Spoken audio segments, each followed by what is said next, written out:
There we go. Hello, creatives, community, and kind folks. Welcome to RPG with DBJ. I am your host, DBJ, and it is you guys that make this place the amazing place it can be, which is why I bother getting up at 5:30 in the morning to get the show started.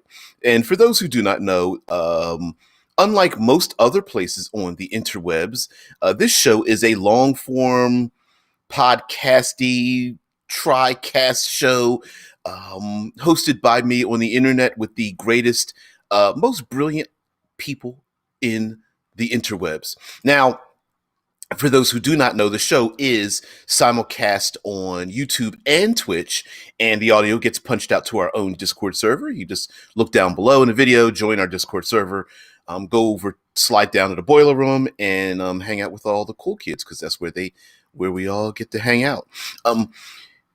We're going through a thing called a cutting class series, and World Building Wednesdays, today being Wednesday and it being World Building, is one of my favorite days because we have a certain rule parameter that we use, whatever subject matter we're talking about, and we get to design a world based on those parameters. And with this cutting class series where we take a look at Dungeons and Dragons classic classes and shape our discussion around them, I think the Ranger really gives us a lot to work with. I think a lot of the other classes do, but the Ranger really fills a soft spot in me. So let's get into it. Cameron's like, I'm here for ego boost and to refresh my extra halfling supply. Yeah, you always gotta, you know, figure out, okay, let's see, granola bars. I've got, I don't need my wallet, but I need the flashlight, and always bring in an extra halfling. Stick one in your back pocket, put one in your backpack, just in case. Flip out the Swiss Army knife with the different halflings on it. Like, let's see, I need the sweet talking half. No, I need the smart ass. No, I need the cooking halfling. Boom. No, all right. So World Building Wednesday is the rule is that whatever subject matter we're going to talk about, that the world has been or is shaped by or influenced by, or they are the primary focus of whatever it is we're talking about. That's the limitation that we're using. Those are the parameters, and I can see the Ranger fitting like two roles in this, and I think we're going to combine both of them. So the first role, of course, is, Rangers basically are of two mindsets. They are survivalists. They go out into the terrain. They understand the environment that they're in, and they become like travel masters in many ways, right? And then they're like travel guides, hunters, people that go out into the unknown and discover things out in the unknown. And then they also are consummate monster hunters, whether they or adversary hunters. They have a favored enemy and they're able to take them down. And I think it really works. I think we can combine two things that I'm thinking of in my mind. One of them is a pretty basic idea that we have a setting where essentially humanity is on the shores of a world they don't know about. Whether humanity has destroyed their own society and they've got to leave and go somewhere else. More a fantasy version of Battlestar Galactica, where, or I guess some of the history of the landing of Aegon in Song of Ice and Fire, where Valeria was destroyed by, I believe it was volcanoes or something, slashed their own hubris, their own arrogance, and now society is somewhere else. And of course, they have to go to an unknown world. And so there are little pockets of humanity trying to survive, but you need rangers to go out, much like how the United States was settled.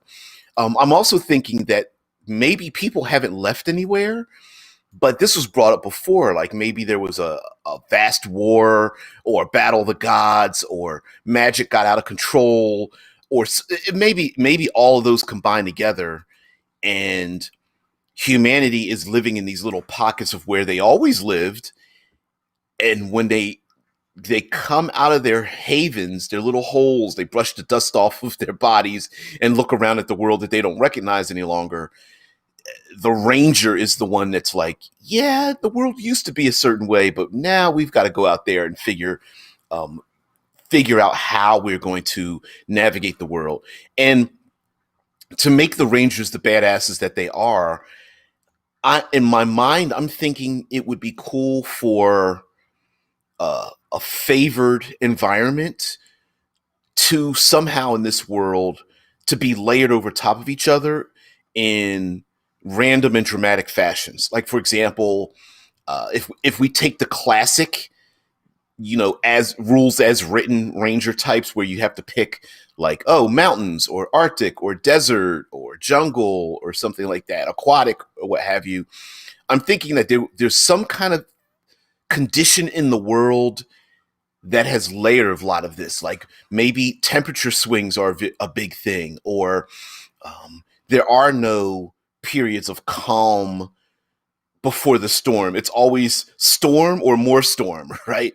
Like torrential rain, and then the next day it's like oppressive heat, and another day it might be high winds and tornadoes or earthquakes or something. Like maybe there's something where it's like hot and cold and it snows, and maybe there's like pockets of it or these weird delineations where you on one hand it might be desert sands blowing, but on the horizon you can see like snow-capped mountains, and then next to that you end up trudging through a place in this desert where you might see jungles or something. Or you can go even more fantastical than that, where ignore all of the like ignore like volcanic and jungle and forest and mountain and get rid of all that, and then instead come up with like half a dozen environments that might be like in a war torn region. Like what's a good example? Like one might be, you might name it uh, I don't know. Okay, what's I'm trying to think of a terminology like besieged by steel, enveloped by shadow, burned by fire or something. Like you might have a name for a condition left over from a vast war, and the rangers are adapted for those particular regions harmed by these vast wars and the gods and magic or something. And so you could have different types of ranger specialties, but they can kind of overlap with each other. Cameron says, yeah, like a trench city. Yeah, like a, which, this is a tabletop role playing game format, not necessarily history, but I'm thinking like World War I writ fantasy where there are no armies anymore, but there's all the leftover stuff from it. So there might be like marching constructs and mutated beasts and undead armies, and rangers are the ones that are like keeping these little pockets of humanity alive by like scavenging and returning back to whence they came, or they are the communication between all of these disparate groups that are trying to reestablish society again, but it's just very difficult. Cameron says, what about an Earth-based fantasy around fleeing to the New World, like the Americas, to escape an onslaught of evil magic users only to find more wonders and terrors? I like that idea as well. Like, literally, literally the adventure starts with the PCs getting off a boat, or maybe the boat is sinking offshore, and they look around at themselves and everybody else, and they're like, "Well, new world, got to do something." And I like that idea. Or maybe there's something that is sweeping across the world. So, okay, so the the fantasy escape to the new world is just, there's like dozens, hundreds, maybe even thousands of ships that have left their old society, but everybody knows that it's just a matter of time that whatever happened in the old world is going to reach them in this new world. And so, like, maybe every once in a while on the horizon, you could see like multicolored clouds or something, or strange winds sweep over, or it could simply be a new world. They've come to a distant island, and or not island, but a distant continent, and it's like Hexcrawl City, like Hexcrawl World.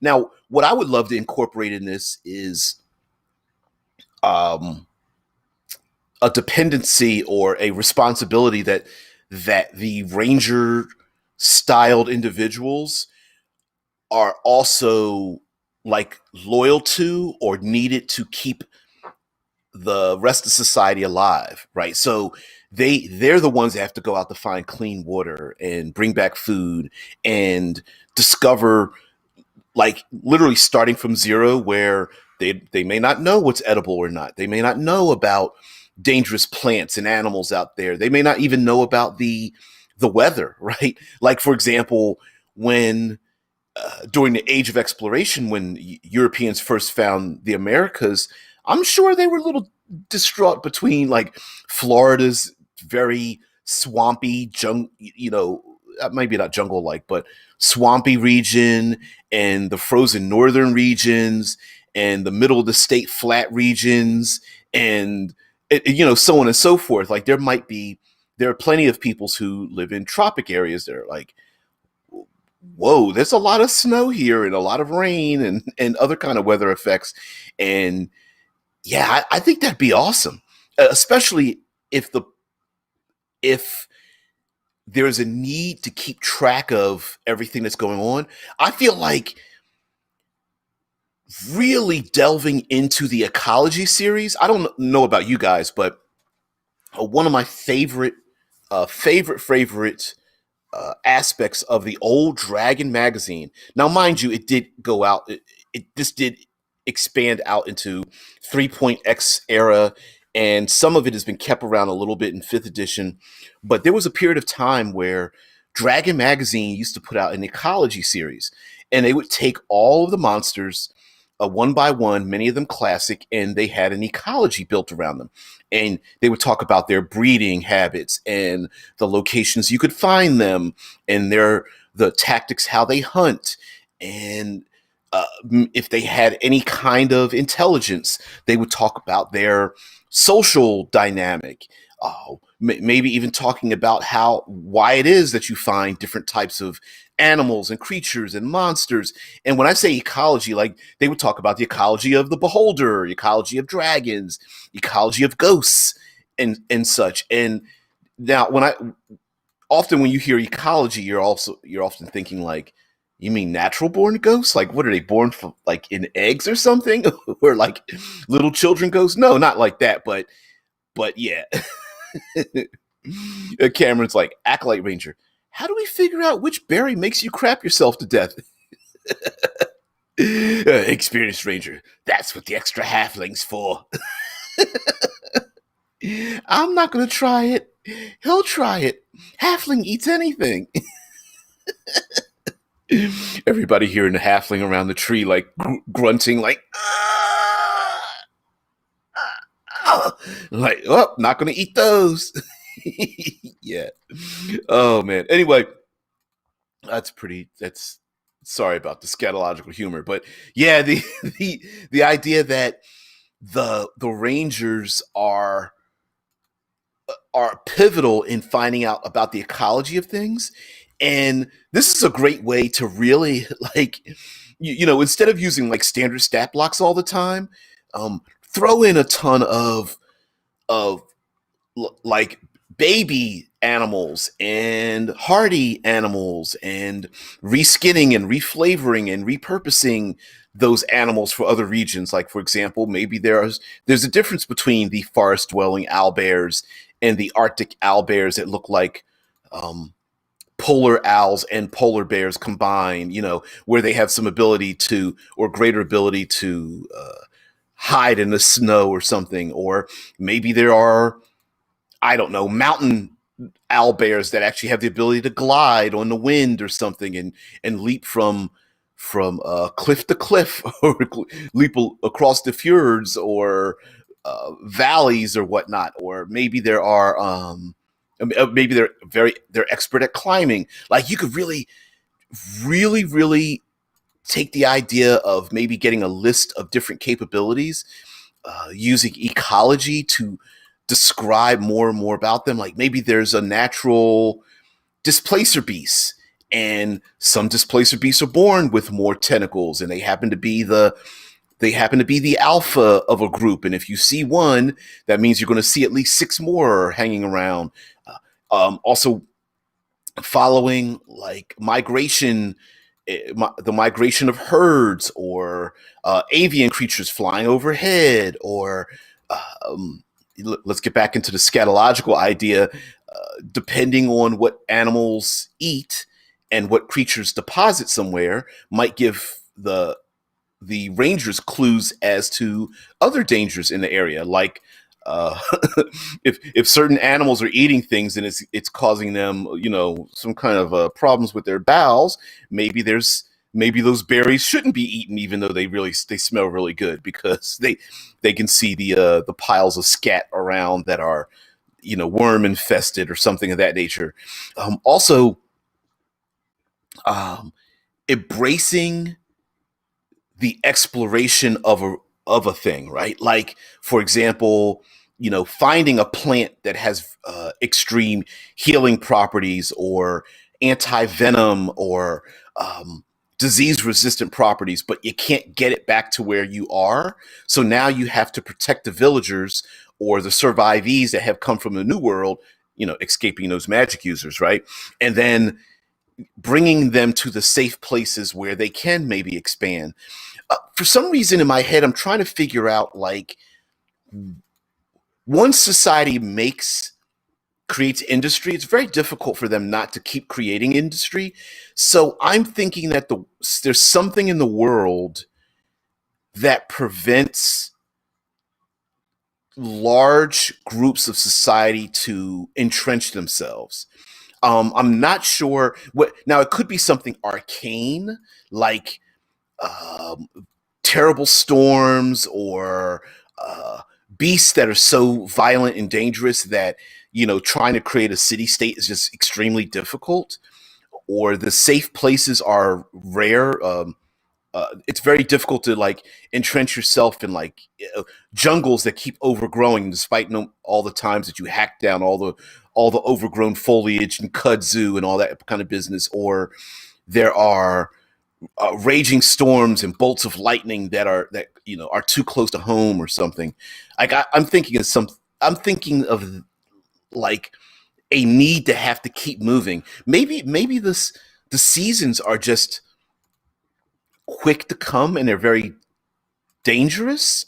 So, like, spring is so much overgrowth that you just can't. There's just no way around it. Although, I suppose if the population of humanity has been reduced enough, that might be a limiting factor. Like, sure, in 200 years, society may rebuild itself, but right now there's only, like Battlestar Galactica. Yeah, sure, we used to be quite a few billion, tens of billions of people, but there's only 50,000 of us left, and we're getting picked off one by one.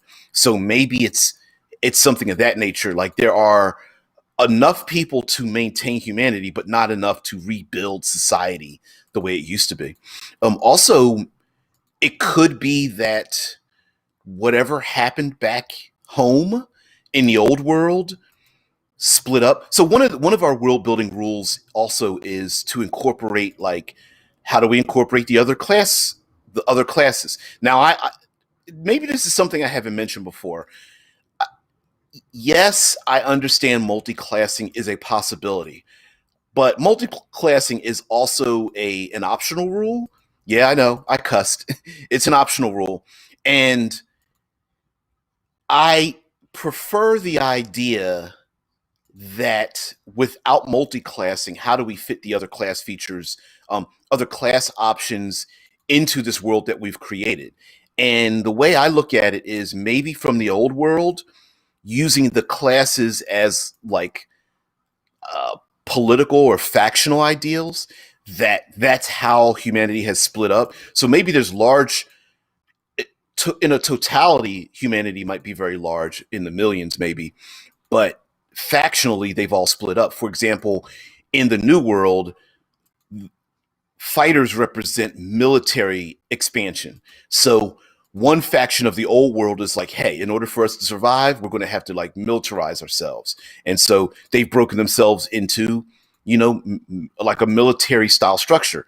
Whereas maybe another faction is more religious and they are like on a religious pilgrimage slash expansion of religion, or, the classic pretty arrogant way of spreading religion to the savages kind of thing.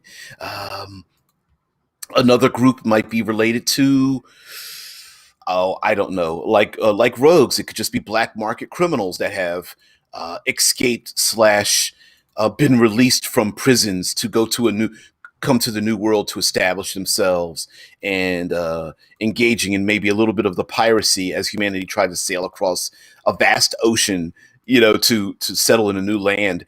And maybe all these other factions, they need experienced explorers, they need rangers, they need hunters, they need these people who know about the landscape. Like, for example, the religious faction, maybe there are maps or oracles or something that's like, hey, we know of a holy place, but we can't get there, so you got to lead us to it.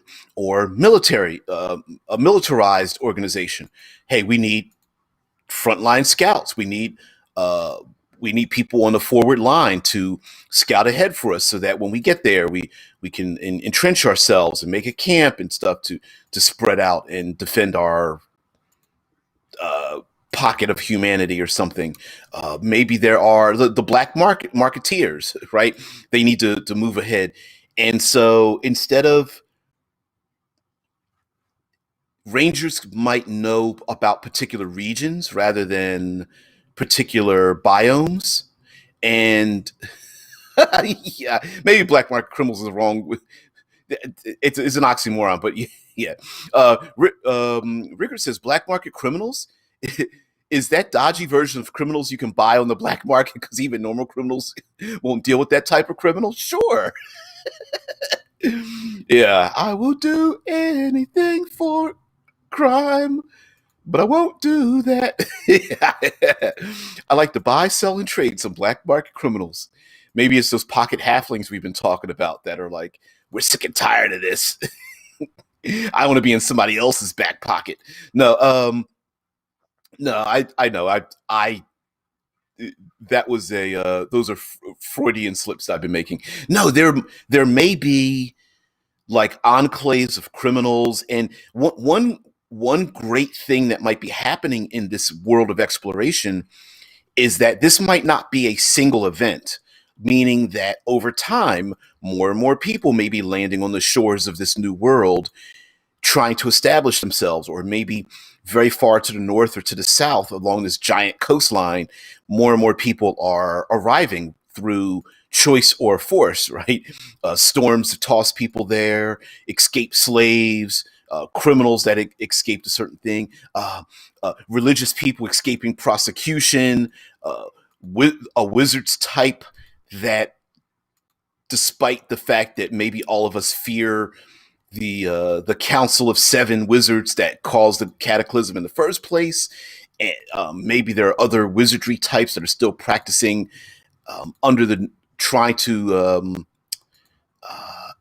in essence trying to create a weapon that they could use maybe to go back home.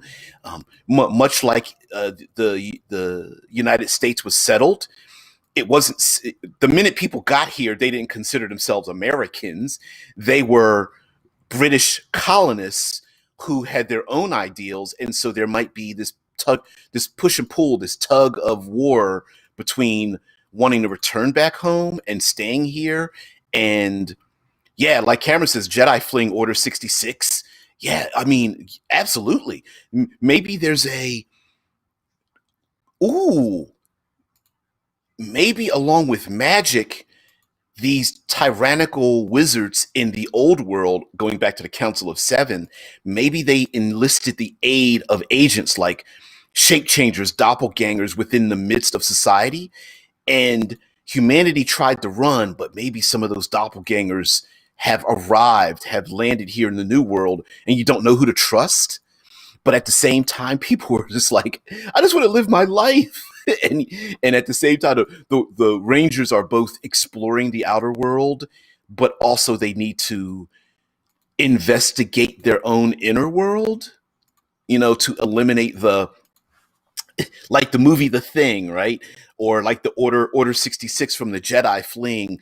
Maybe something happened where there, everyone thought like, oh, we're just going to move to another place, no big deal, and then come to find out like, whoa, like these wizards have more power than we thought, and so they've sent emissaries here to reestablish their hold. And back in the old world, you listen, they had total control. There was no way you could fight against it.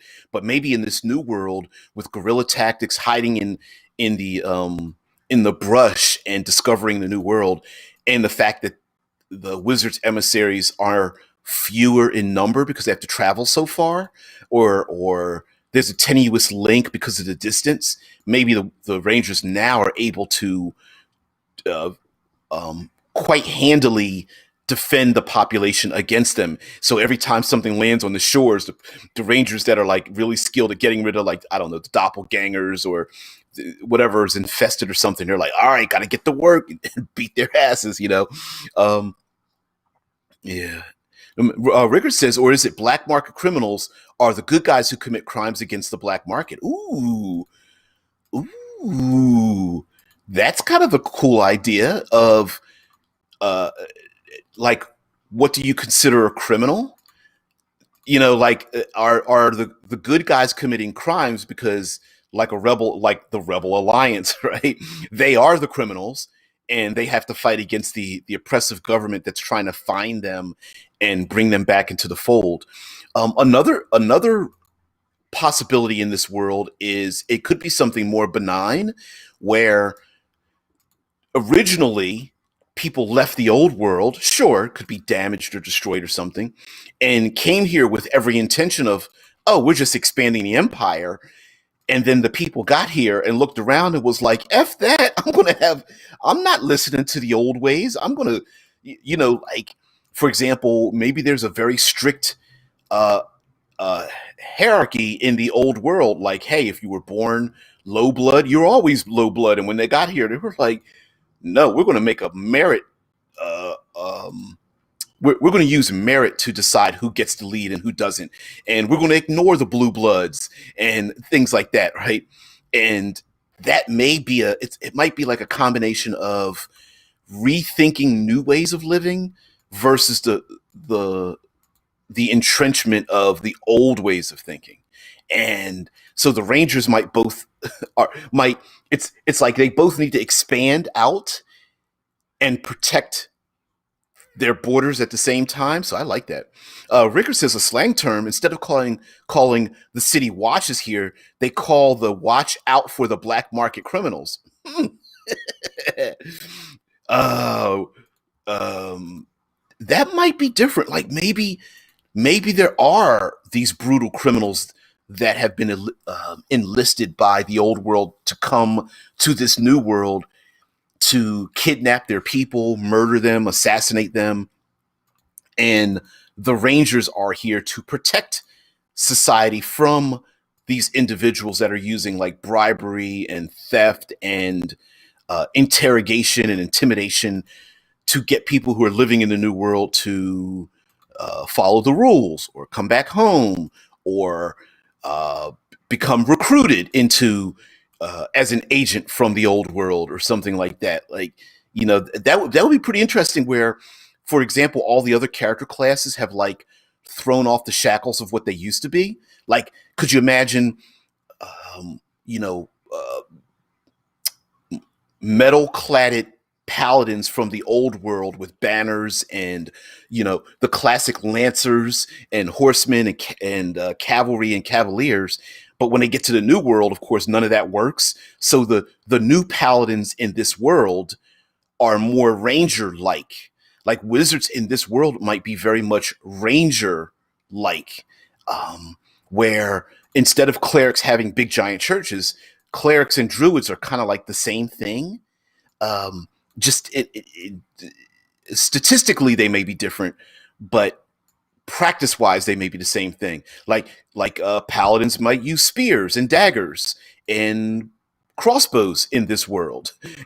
Instead of like steel blades, they use obsidian daggers and such. In this new world. And instead of steel armor, they use some kind of like they use the bark from iron trees or something like that, or what have you. Or they dress in what the equivalent of like a ghillie suit, which is like a camouflage suit.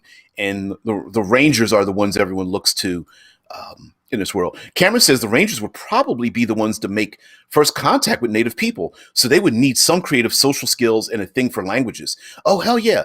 And the meeting Native peoples might like okay, I have to pick something randomly here. Okay, let's go past owlbears. Let's pick lizards. So all of lizard kind might be a favorite enemy. And then when the native people see these individuals that are trained to fight giant lizards and the equivalent of native dragon or draconic like creatures out in the wild, maybe the natives are like, oh, we're on the same side. And so, oh yeah, Thomas Anderson's Aztec and Mayan Rangers, hell yeah. And you could kind of do okay without getting a little, not trying to get very I'll say political, but that's not what I mean. But or inclusive and whatnot. Yeah, like Ricker says, what's this hate with the owlbears? Man, you know how they get. Mofo's always trying to eat people. No, equal rights for owlbears. Yes. You could really, one of the great things is talking about the ecology. Okay, let's combining what Thomas Anderson is talking about with Aztecs and Mayan Rangers and owlbears and such. You could really embrace the idea, because we always see this written in the like the monster manual where it's like, oh, hippogriffs and owlbears and griffins or something are sometimes trained. Why wouldn't we now have native peoples that already train them? And so maybe the player characters are both a combination of, you can play somebody from the old world or you can play somebody from the new world. And so yeah, having like, hey, I want to play a ranger who's a native people who live here, from this new world, right? Like indigenous peoples here in the States. And then someone else is like, well, I want to play a ranger from the old world who's gone native or has certain skills, but I don't really believe in what the old world is about. And so you could really have this like push and pull. Now you could do it racially, but it probably would be better socially. Like, I wonder what orcs or half orcs would be like if half orcs from the new world met half orcs from the old world. Like, would they be physically different? I know their culture would be different, but I wonder if they would have a different look. Like, we're green skinned orcs from the old world, and you guys are brown skinned orcs from the new world, or something.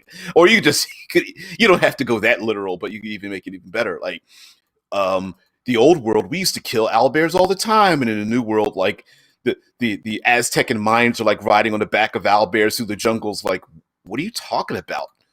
Like, why would we kill them? Our kids play with them and raise them as pups. From pups or something. Thomas Anderson says protecting their groups as they use plant extracts to dissolve stones and make geopolymers for building pyramids and massive cities that attract the sky.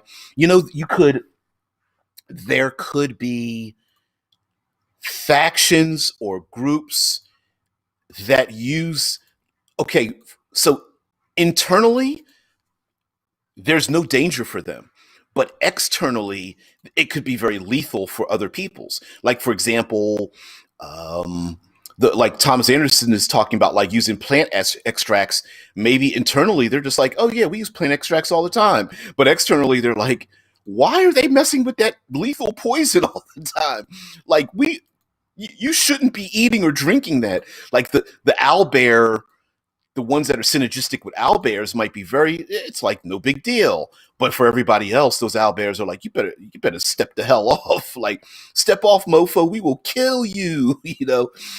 Like maybe there's like an avian group that lives in the high, like these massive trees, and they learn to ride on the backs of winged creatures like pterodactyls or bats or other things, and the player characters may be able to associate themselves. The reason why I bring that up before I bring it up now is, in this world we may make skills that are normally we kind of consider to be like dump skills or useless skills might be extremely important. Like, sure, you might have healing magic, but there are things out there where medicine is far more important, you know. Dubious characters plus rangers cutting class plus owlbears. So I smell a bob coming, the owlbear king. Are you talking about like the for some reason, what's his name that used to paint all the to make all the paintings on the weekends, just came to mind, and I don't know why my mind just went there. The owlbear king. Yeah, I think it would be awesome to do that because um in this way, like, you could really embrace mounted combat, embrace the idea of even players who don't have a familiar, maybe they have pets that they use for different effects and such, and along with using mounts and labor animals and pets and familiars, it becomes far more important. Like for example, how you treat your mount or your pet might be very important when you're dealing with native peoples who look at you and see you using your familiar or whatever, your beast companion as a hit point shield. Bob Ross, for some, I don't know why sorry, but it just stuck in my head and I was like, Bob Ross and owlbears. I bet he could get an owlbear to sit still so he could paint him, adding little extra owlbears in the corner with that soothing voice that he always had, little happy accidents. uh, yeah, Rickard was more thinking of a discount Tiger King knockoff, but with owlbears. I love it, but yes, yeah. Now, hey, take that idea even further. I wonder if some of the interactions when it comes to adventuring, instead of classic adventuring going into dungeons and hex crawling, maybe some of the interactions might be player characters who don't want to see all the owlbears locked up in cages, and the player characters are now out to free the owlbears. Like, now, don't, let's remember, don't use owlbear is a term that we're just using as a placeholder, right? Like, maybe the rangers are out there to make sure the herd doesn't get slaughtered by the new people who've arrived, who thought that they could make a lot of money off of killing all the things and having the pelts, or a why my brain is going toward Western stories where the landholder tries to poison the water table to get people to leave, or they try to dam up the local stream so that they control all the water for their own crops and harvests, but they'll kill you on sight if you try to take back your water rights or something. Like, there might be a lot of territorial battles that I think might be really cool to invest stories in, where a month ago this was just a free land, but when you returned back home, all of a sudden there's new patrols out there, and the owlbears are starving, and the PCs are like, wow, we used to kill these things, but I'm feeling kind of sorry for them. Or or a group is capturing owlbear cubs, forcing the owlbear moms and dads to wander closer to society, and the Rangers are like, guys, you gotta let the little pups go because you're causing your own damage, right? Like you're causing people to get hurt by doing these actions, and of course, no one likes to listen to them. So the Rangers are going to have to open up a can of whoop ass on the people that won't listen. That might be kind of cool. Um, Ta says Bob Ross and him rescuing baby owl bears and healing them before releasing them back to the wild. Yeah, yeah, that would be a Bob Rossy kind of thing. Everyone's like, they're killers, and Bob Ross is like scratching them on their chin, like, you little owl bear. Yeah, look at you. The ranger that smoked too many mushrooms and decided that owl bears are the most amazing and fuzzy things. The owl bear's like, I want to kill you, but you're funny. But bunch of high rangers out there smoking. Although I know you're being sarcastic, but you know what? Maybe there might be some truth to like smoking the herb and the ganja might open up a pathway to interacting with other things like spirits or ghosts, or stepping through to the other side through like the umbra or something like that. Like there might literally be or heck, it might even be a method for the native peoples to communicate, and so they all go through like smoke the herb. Everyone like turns into their ethereal or astral selves to go somewhere, to go through like a trial or something like that, to come back home or whatever. I would embrace that. Thomas Anderson says, or the government is paying for killing the buffalo. Yep, because it would weaken the people living off of them, like the Native Americans. Yep, exactly.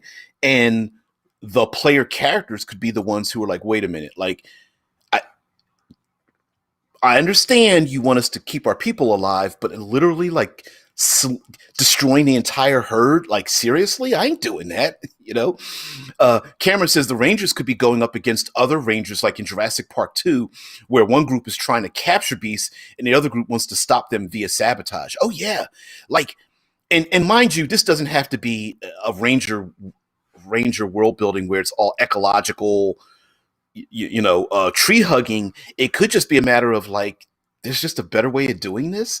Like, you don't need to kill all the buffalo. You could just kill one, right? Like, maybe you're taking this a little bit too far. Yep. Thomas Anderson says just replace buffalo with something the local something. Excuse me. Just replace buffalo with something the locals like a local annoyance. Like maybe instead of buffalo, it could be antelope or some other herd-like creature, or maybe something they live off of. Like, for example, they ride on giant lizards, i.e., something more prehistoric. But the peoples also maybe they use their skin and they eat their eggs for food, or there's some other kind of creature like axe beaks. So I'm trying to think of something Dungeons and Dragons related. Axe beaks, griffins, wyverns or something, and they're it's like, although a tribe of people riding on the backs of wyverns would be pretty kick-ass, I think. That'd be pretty interesting. Also, that would be a great way to give a force multiplier to native peoples when the player characters are trying to like bully their way around, because they're like, we're 7th level, nobody can beat our ass. And you're like, I don't know. I just think that's a cool idea. TA goes on to say, stopping them from expanding like goblins or orcs, just have to imagine something that they require, and the king is having it destroyed to weaken the orcs, etc. Yeah, maybe this is a great way to dissuade disrupt the idea that the goblinoid hordes are evil, and it's like, no, they're just pissed because we wouldn't be the angry horde if you stopped destroying all of our stuff. And then the PCs are like, ooh, oh, it's our fault. Fuck. Like, maybe that's why they're so pissed off. And over generations of this, the player characters might be like, you know what, we need to stop this. Like, we're going to join forces, but at the same time, when I said join forces, for some reason, the classic Rage Against the Machine song just went through my head. I listen. I'm going to get dinged if I if I repeat the words, but you get it. Uh, anyway, Thomas goes on to say you could use a real world function of smoking the herb will make learning work faster and better. Ooh, but if they don't use it for anything, because they like how it feels, it reverses learning too. It Hey, that's how you gain levels, right? You go on adventures, and maybe there's literally a spirit that talks to you, i.e., clerics, druids, rangers, where magic comes from. And in this world, you beseech the spirits to teach you even more things. So you smoke the herb, you worship the thunder. What is that? The thunder crow or something like that. The thunder crow comes down, sweeping out of the sky because you're high, snatches you up in its claws and takes you way up into the sky. And then all of a sudden, boom, you come back after after learning the great secrets, and you look down at your hands, and everyone's like, "What?" And your hands are crackling with like electrical energy or something. um, and anyway, TA goes on to finish out saying basically allowing brain growth, but if not exercising it just causes it to revert, going younger with less information, unlike reading and memorizing being enhanced too. The young people getting smoking and getting high, getting lazy. That might be a thing. Yeah, you could play with that. Uh, I like Cameron mentioned this the other day, and I brought this up about getting rid of the classic like magic item, dungeon dwelling magic item, and instead there's things that you find out there in the wild. That may be a thing too, where if the more pristine the environment is, the easier it is to find things like, oh, the pollen of this plant is healing, or the sap from this tree allows us, gets rid of exhaustion, and the roots, the rooted herbs of this thing, if you make a turn it into a tea and boil it and drink it, I don't know, um, is a concoction that gets rid of poison or diseases or something. And you could go even further with that, like, oh, those are fire fruits. If you take a bite of the fire fruit, you've got to spit it out right away, i.e., fire breathing potion. Otherwise, it burns on its way out. It gives you like ass fuel or something.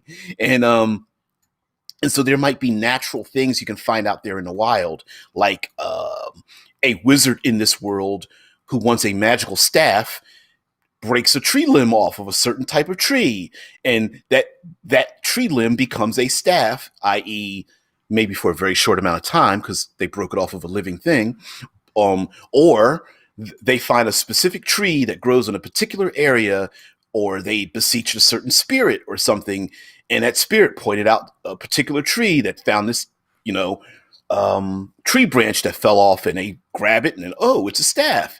And maybe it only lasts for 24 hours, or it only lasts a week till they go somewhere else where there's something that is not staff-like, but it exists somewhere else, like a cactus or something. Um, Thomas Anderson says something that could be cool would be an herb that, when smoked, causes empathic ability temporarily, like telepathy, but for emotions and points of view, that is quested for to use in peace talks. Oh yeah, oh hell yeah. The idea of smoking the hookah. Uh, Side note, little self promotion here. If you go buy the Desert Waste on Drive Through RPG from Critical Hit Publishing, we do have hookah and different types of herbs that you can put into the hookah. Uh, yep. TA goes on to say that is nearly impossible without this herb, but it is dangerous to glean. Having to venture to some remote location just to get a small amount that only grows, uh, like how truffles only grow in one place. I see. I think the idea that I think we were embracing with Rangers is um, getting the benefit from the work you put in, right? Like you could very easily just make like, oh, go to the magic shop and you buy the thing that lets you do the thing. But like you're talking about like special truffles or an herb that only grows in a particular location. Or, and mind you, like location is important, Season might be important. Certain things only grow in certain seasons. It might be the residue of something else, i.e., bees make honey. The only way you get honey is through bees. Not too. I'm not really fond on reaching my hand into a beehive, right?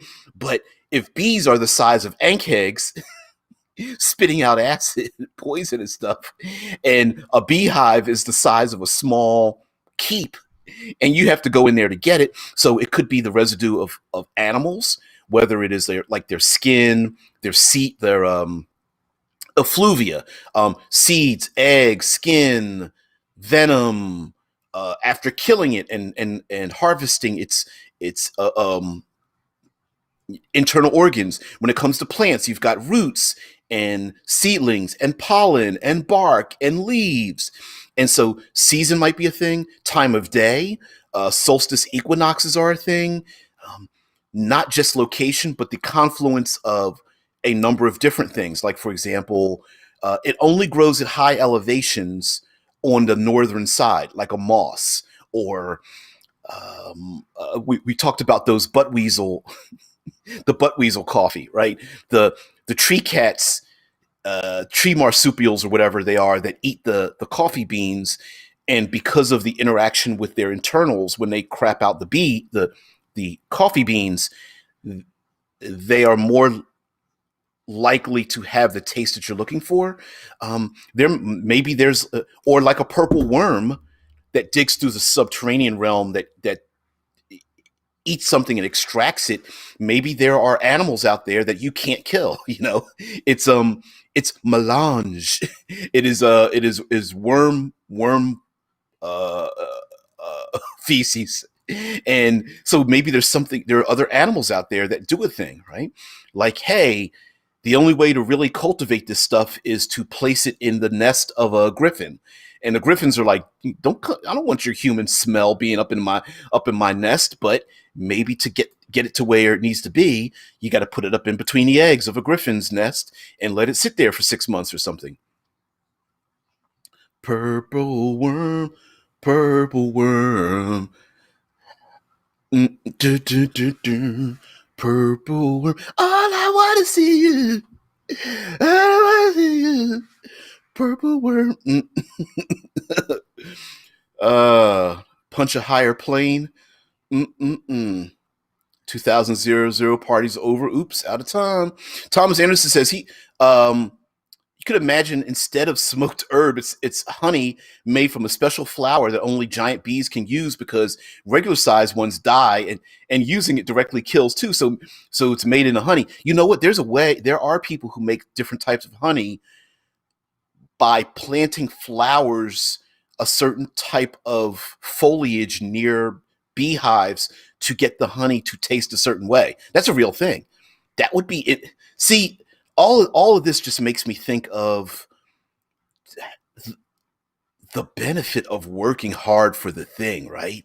How awesome would that be? Like the players are like, "Ooh, you know what I mean?" It's a different version of like grinding through like a computer RPG, where it's like, okay, all right, guys, so we need to protect the grove of flowers because the honey that the bees are making, who are quite dangerous themselves, and regular bees will die if they get this pollen from or nectar from this plant. But these bees are giant bees, so we got to make sure the giant bees are still around. But the owl bears like to eat the bees and they like to get our honey, but we don't want to kill the owl bears. Like that. I just like the idea of like juggling these different things. I think it would be awesome. Thomas Anderson says, and now you get that benefit of the magic without dying, but venturing into a hive of 6 foot tall bees. Yeah, hell no. I love it. No, no, thank you. I mean, bees in general, like sweat bees and all that kind of stuff. Oh God, I hate bee stings. But Ricker says, great. Now I went from Purple Rain to Nick Cage and bees. Nick Cage and bees. No, no, no. Please don't.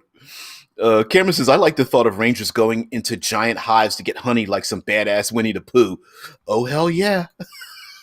No, but I like that. I like, hey, maybe this new world, here's a great reason to insert all those giant sized and dire sized dire animals in the world, because the new world is just like, whoa, all the PCs are like, oh, it, why are they riding on the back of a bee? Are they just tiny? And then all of a sudden they come over the horizon. And you're like, whoa, they're not tiny. Those bees and wasps are huge. Yep.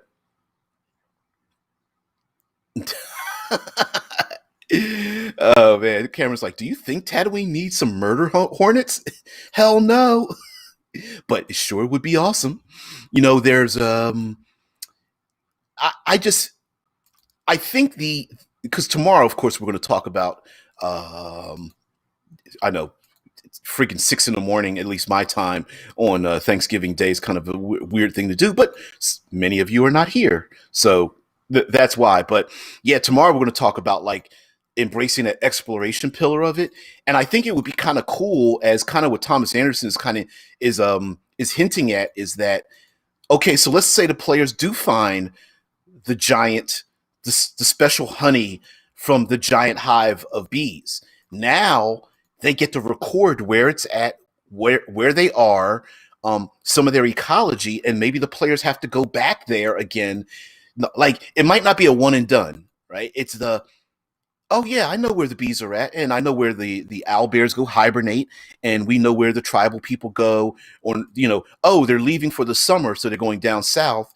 But when the hurricane season comes in and the brutal heat comes back, they're going to come back up north to their normal hunting grounds. And then maybe they know where the herd migrates to. Like all of these disparate things could be gifts, rewards for players investigating the world as they learn it. And then they can go back and acquire those assets to make them better. Like, oh, I know exactly where to make a anti-venom antidote. We need to go to the place where it has the specific root, and we take the root and dry it out in the sun for 3 days, and then we grind it up in the mortar and pestle, and then so instead of handing out magic items or magic itself, they actually have to go back to certain areas to get limited supplies of whatever it is. Like maybe they have to wait till spring, and that's like 5 adventures from now for them to go back to where the flower's starting to bloom again, up there in the nests of the griffins if they return from the migration season or something like that. Yeah, Cameron says, now that I think about it, a hive would be a dungeon that could be changed between visits. Hell yeah. Why not? And you know what? You could even have a dangerous hive that's not where the PCs aren't trying to be killed.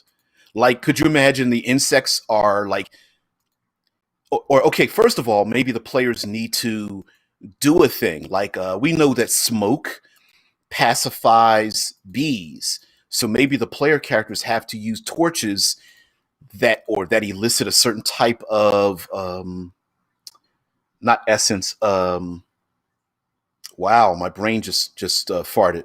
Of incense, not essence, incense. Well, both.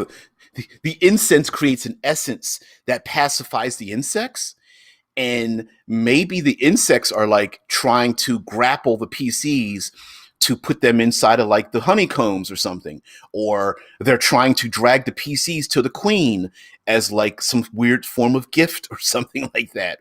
Or maybe the insects aren't trying to kill the PCs at all, but they're trying to take their stuff off of them because it smells so good. Like you could have a dangerous hive, like getting stuck in a landslide slash flooded chamber of honey and getting stuck in it. I mean, you could make some pretty interesting dungeons out of like insect hives and whatnot. And yet again, you could make them really dangerous too. You guys know me: reskin, reflavor, reuse. You can fill up a hive with a ton of reskinned traps and hazards and obstacles and things like that. Pit traps make a perfect example. Hives tend to be made in 3-dimensional forms, so you could have a ton of things in there as well. Thomas says, do you do shows more specifically about game building from scratch, like making a new system and game entirely rather than using current ones? Just a side thought. I made my own system and some ages ago called called The Skyway and the Aliens and tried to streamline interactions to make them as real time as possible, like combat. I haven't done that, and I've considered doing that. Like I'm designing my own role playing game called Retcon, which is like a time interaction role playing game. So the difficulty in doing that is that we all may have our different methods as to how we would design, but I think it could be useful. I'm gonna take it under advisement though, because I take everything under advisement. So yeah. Yeah. I'm not placating you. I'm thinking about it. Yeah, Rickard says would be kind of cool to do that as a panel discussion stream. Yeah, I it's very difficult for me to find like co-hosts because A, the time that I do it, and B, the this is wrong to say. It's the method and how I do it. Not everybody is very good at being a live interactive personality. And that's not a criticism, but not everybody's really good at that. And I've honed. Listen, I wasn't very good. I'm still not very good at it, but I've honed my skill. So yeah. Um, uh, Cameron says there are two kinds of bee people in Pathfinder First Edition. Just thought to put that out there for anyone to use. Oh yeah. Hell, you could redesign your own races if you wanted to. But side note, as we get to the end here, yeah, creating a like a panel discussion, or maybe like if I get out of the like Monster Monday, Trope Tuesday, World Building Wednesday thing, but each day talk about like because we did talk about a little bit the surface of game design, but getting further into it, yeah, my mind's already we're going to have to do this. AKA Kyle Adams says, sign me up, man. I'd be thrilled to guest or co-host with you. Okay. The answer is yes. For those who don't know, there are a number of luminaries that like to stop by on the channel, and Kyle Adam, as long as many other people like Red Dice Diaries, Jarl DM, Caius of Glantry. Man, I'm going to miss somebody, and I don't mean to do that. Fantastic Dimensions, Infinite Roleplay, and a bunch of other people. They are content creators and luminaries in their own right. So please check them out. Yeah. Okay. All right. We're going to have to do something like this. Yeah, Rickard says, not a name. I'd gladly join in if you need co-hosts. Oh, I don't care about names. I don't. Shit. I don't have my own name. So how can I can't judge somebody else. Anyway, Rickard just says, not sure it needs to be interactive depending on what you want out of it. Like you could have it be more of a how it works game design. I thought about that too. Although I like interacting with people. Sorry. It's weird now. I don't care if you guys are sarcastic or like to get a little squirrely or something. I kind of like interacting with people. That's just part of me. But yes, a open discussion with just like one, two other people and talking about game design from inception to finishing it. Yeah, I maybe might do like one day out of the week or whatever. Oh no, no man. You're very welcome there. Yeah, let's do it. Now here's the thing, dude. You do realize that like I get started at 6 a.m. Eastern Standard Time, right? East Coast time. So yeah, we're gonna work it out. We will expect a DM sometime today. We'll talk it over. And Rickard, you're always, dude. You're always here. So yeah, maybe we'll set it up. It's going to happen. It's too late now because it's already in my head. I'm like, ooh, where can we start? What can we do? Yeah, and then we can talk about all like the ups and downs of certain systems. When I say certain systems, like die mechanics, right? Like some people love dice pools versus single dice. You got probability issues. There's like character creation. There's creating adversaries in a game system. There's how do you make less work but valuable work for a DM, but still offer plenty of options and interaction in your game system for your players. That's 7 p.m. my time. Easy, cool. Yeah, all right. Yeah, that's the other weird thing about doing the show is that like it's the crack of dawn here in the states. Uh, Believe it or not, for those of you across the pond, there are people who come to the channel who are up earlier than I am. Cam is one of them. Yeah. uh, Rickard's like, what's the 6 a.m. thing? It's noon over here in the civilized world. And 7 p.m. your time. Oh, that's awesome. Okay. All right. We have to do this. Yep.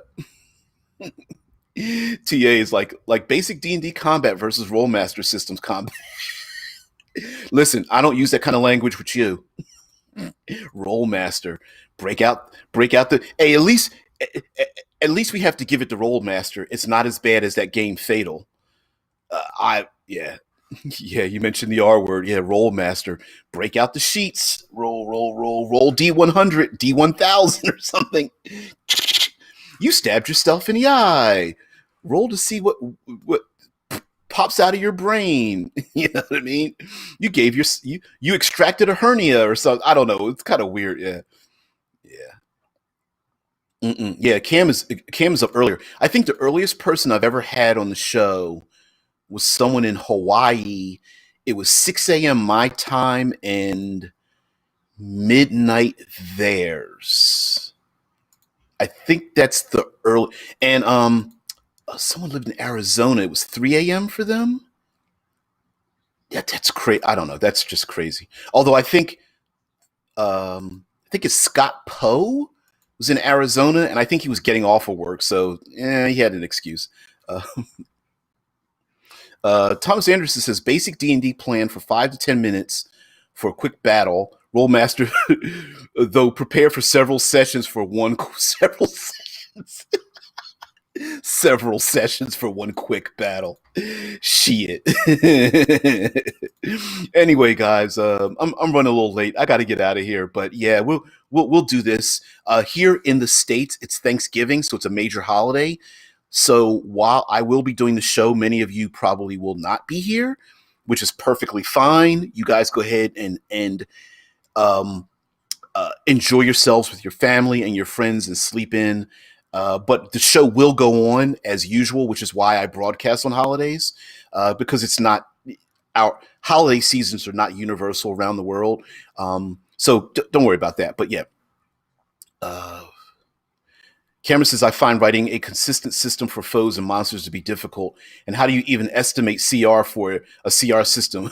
Should CR even be used? So many problems and questions. Yeah. Oh, I I can't I can't agree with you more. Although there are some systems, Cipher system comes to mind, and the UVG, Ultraviolet Grasslands, comes to mind, that it uses a hideously simple system for the game master where there's far too many options for the players, and that's a good thing. For those those who don't know, Cipher System uses a D20, and it uses a D20 times 3 system. So if you fight a monster that is a level 5 monster in a Cipher System, you take 5 times 3, and that's 15. And so any difficulty you need to fight that level 5 monster is a 15. You need to roll 15 or higher, and it's that simple. That's it. How much damage does it do? 5 points. You know. Yeah, Rickard says, yeah, the monster part of it by far the weird part of game design. Yep. Yeah, I'll be tuning in tomorrow. Yeah, I'll be here. Whilst walking my dogs. I love that word, whilst. You and Red Dice, John Allen, like you use the word whilst in normal parlance, and I love it because there's like just American English. We use a lot of words that I'm sure phraseology that is really bizarre, and I like that. Not bizarre, but it's awesome in a good way. Anyway, guys, see me picking with people. You guys take it easy. I'm going to get out of here as your resident self-appointed third pillarist and hell game designer and publisher and live streamer and all that kind of stuff. You guys take care. I will see thee tomorrow. I got to get out of here. And yeah, call Adam. Later on today, I'll DM you. We'll talk. Whatever. We'll do this. All right. And Rickard as well, because you're always here too. You're just like regular. You're as regular as the sun. So see you tomorrow. See you guys. I will catch thee later. Bye. Oh man.